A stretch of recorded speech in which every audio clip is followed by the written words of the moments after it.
Ce matin, pluie oblige, j'ai fait du travail de bois dans le fourgon et j'en ai mis partout.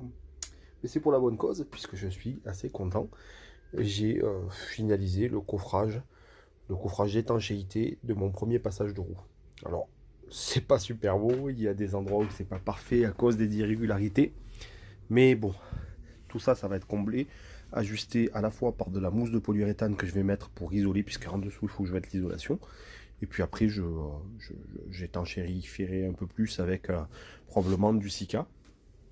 Et au-dessus de ça, il y aura un coffrage, puisque ça sera une assise qui montera jusque là. Donc ça, on s'en rend pas bien compte, mais c'est assez bas, ça fait 20-30 cm maximum. Et une assise, elle va monter jusqu'à 50-60 cm. Donc ça me fera tout un petit coffrage de rangement en dessous, enfin au-dessus des roues et en dessous du fauteuil d'assise. Donc voilà, c'est une bonne petite chose de faite ce matin. J'en suis quand même content, même si comme je le dis c'est perfectible. Bon, deuxième étape maintenant que j'ai fait ce coffrage de surface, je vais devoir faire deux choses supplémentaires. La première, ça va être de réouvrir pour mettre des plaques de polyuréthane d'isolant dans les creux. C'est comme ça que je vais isoler par le passage de roue, puisqu'il n'y a que du liège projeté. Et ensuite, je vais faire des ouvertures ici et ici, puis sur les côtés là, pour mettre des tasseaux qui vont venir faire le second coffrage, le coffrage de rangement et d'assises. Donc ben voilà, je vais m'atteler un peu à ça avant d'aller au boulot. Bon, j'ai fait mes 4 pieds, ceux-là sont fixés. Et ceux-là, je les ai juste posés à la bonne taille. La question qu'il faut se poser sur ce genre de choses, c'est est-ce que je suis pas trop haut ou trop bas pour l'assise.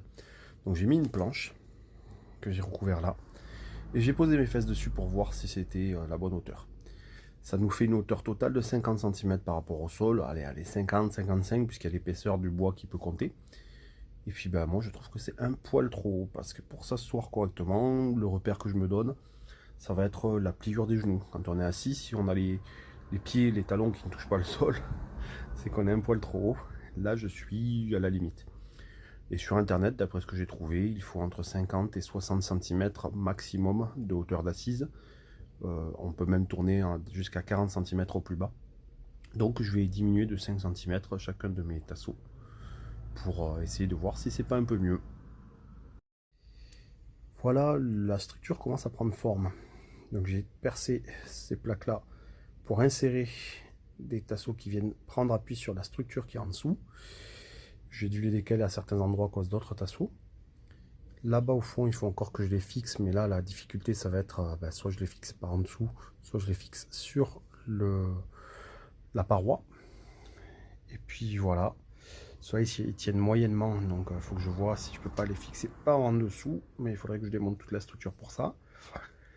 En tout cas, c'est pas trop mal. La grosse difficulté, c'est de mettre à niveau tout en fait, hein. Donc c'est compliqué. À chaque fois, je remets une planche, je vérifie, j'ajuste légèrement pour essayer d'avoir quelque chose d'assez plat. Et voilà. Et donc du coup, ça avance, ça avance. Là, ensuite, une fois que j'aurai fixé tout ça, il me reste juste à les fixer. Je vais faire un cadre, un pourtour, clac, clac, clac, que je vais mettre par-dessus.